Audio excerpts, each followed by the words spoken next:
Hey guys, James MC Reviews here. My apartment is basically all set up now, so I can finally get back to recording again, starting off with another catch-up review, covering all the movies I saw in May. Firestarter is the 2022 remake of the 1984 film adaptation of the Stephen King novel, and it was really I've never seen the original movie, although I might add it to the bucket list after this, so I didn't really have much to compare it to. Trailers just kind of looked like a generic evil Superman / Dark Phoenix clone, but with a little girl, so I wasn't expecting anything amazing. I thought the first act of the movie was really strong. I thought the opening title sequence was really chilling. The John Carpenter soundtrack was badass. I like seeing the hectic dynamic between the family and their constant arguing on how they want their daughter raised. The performances across the board were really solid, with Ryan Kiera Armstrong being the scene stealer for me. This was the first thing I'd seen her in where she was a main focus, and she absolutely dominates every scene she's in. But as the movie kept going, around the part where her and her dad are on the run after their mom gets killed, it was losing me more and more. It doesn't really develop the relationship between Charlie and her dad any further. It doesn't really explain how the whole powers thing works in this universe either. By the end, she can kind of just do whatever the script needs her to. The villains are really generic and all their lines are stock. The pacing is way too fast to even try and care about what's going on. I didn't hate the movie, but it was pretty disappointing for it to have started off so strong and ended with such a whimper. I'd give it a 2.5 out of 5. Men is the new horror film from director Alex Garland, and much like Firestarter, there are some things I liked about it, but those things are buried under a clunky, unsubtle mess of a movie. Starting with the positives, the film's presentation is absolutely gorgeous. The cinematography and lighting are fantastic, and what little suspense came from this movie came from the visuals. I also really liked the score. It was very eerie and unassuming, and gave the movie a nice atmosphere. And Jessie Buckley's performance carries an unfortunately weak script. We're shown a woman who is haunted by the trauma of watching her ex commit suicide, and grapple with the thought that she might have been the one that drove him to it. But unfortunately, that's pretty much the extent of Harper's character in this movie. We don't know who she is at the start, and we don't really know who she is by the end either.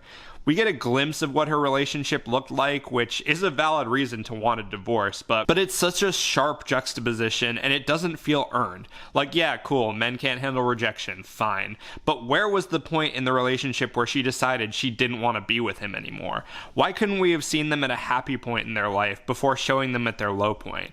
But even beyond that, after she moves to her new house, why is it that every male character she meets from that point on is either an asshole, a pervert, or a fucking moron? Is the movie trying to imply that toxic relationships are just an endless cycle and every interaction you have after that is just destined to be a bad one? But then by the end, I don't even think the movie knows what it's trying to say. I said this to my girlfriend on the way home from the theater, but this movie feels like all symbolism with no substance. It's so caught up in the art that it forgot to make you care about what's going on. And again, this is extra frustrating because of the positive elements I mentioned earlier. If you want to be confused for 90 minutes, I'd say check it out, but beyond that, I'd say just skip it. 2.5 out of 5. Chip 'n Dale Rescue Rangers the movie is the newest Disney Plus original, and it was surprisingly kind of funny. I don't have nostalgia for the Rescue Rangers like most people. I'm definitely aware of it, but I haven't sat down and watched it, so I can't speak for how fans of the show will feel. But granted, this movie isn't trying to be a traditional Rescue Rangers movie. There is still a mystery that needs to be solved, but it's mainly just a vehicle to make a lot of meta jokes about nostalgia cash grab reboots.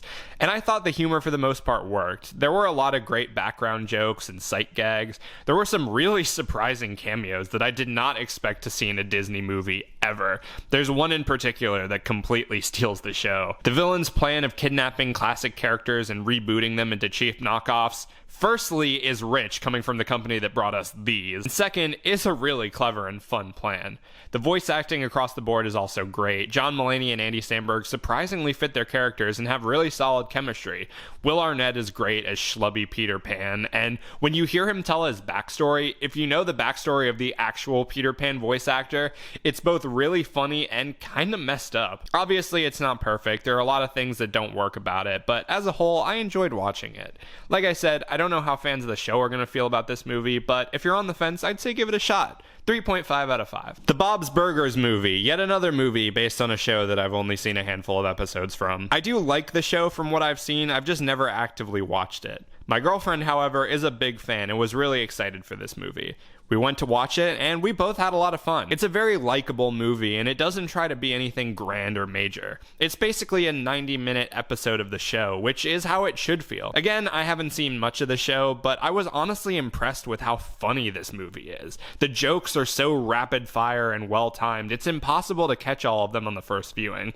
I also forgot going in that this was a musical, and that kind of made me nervous at first, but the songs were all pretty funny and really catchy. That Lucky Duck song is gonna be stuck in my head for weeks. I thought the pacing for the movie was pretty good up until the third act, where it kind of starts to lull a bit, but I was still enjoying myself. And if for nothing else, it was great seeing 2D animation on the big screen again. The movie's not perfect, but it was an enjoyable 90 minutes, and if you're a fan of the show, you're definitely gonna like it. I'd give it a 4 out of 5. Top Gun Maverick is the sequel to the 80s classic Top Gun and stars Tom Cruise returning as Maverick, the wildcard naval captain who's been called in to train a new group of fighter pilots to take on a life-threatening mission. Those of you who watched my bucket list video will know I didn't really care too much for the first movie. I haven't seen the first movie since, but I did rewatch my video, and looking back, I kind of feel like I was just looking for things to complain about. Top Gun isn't the type of movie you go into to analyze the story or the characters. You just go in to hear cheesy, quotable lines and seeing some cool flying sequences. Even with that said, I didn't really have that strong an interest in seeing a sequel. But then I saw this featurette in front of another movie that was talking about how they used real AR-15s and all the flying sequences were done practically, and that really piqued my interest. And after watching this film, I gotta say I'm really glad I saw this in a theater. The dogfight sequences look fantastic. They are high energy and intense, and knowing that there are real actors in there makes the danger feel all the more real. The film is stunning to look at overall. The cinematography is so smooth and sexy, which fits the stylistic look that the 80s film had. But even beyond that, the story is a lot more engaging in this one. The threat feels a lot more defined, the characters' arcs are genuinely kind of gripping, and even the emotional moments hit a lot harder than I expected. Top Gun Maverick is an incredible ride that easily surpasses the first film, and if you get the chance to see it, make sure it's on the biggest screen possible. I'd give it a 4.5 out of 5. And that does it for this month's Ketchup review. Let me know down in the comments what you watched this month. Check out my non-spoiler quick review for Doctor Strange Multiverse of Madness, or if you want to hear me talk more in detail about it, check out my spoiler discussion that I did with my mom. And of course, look forward to more videos coming real soon.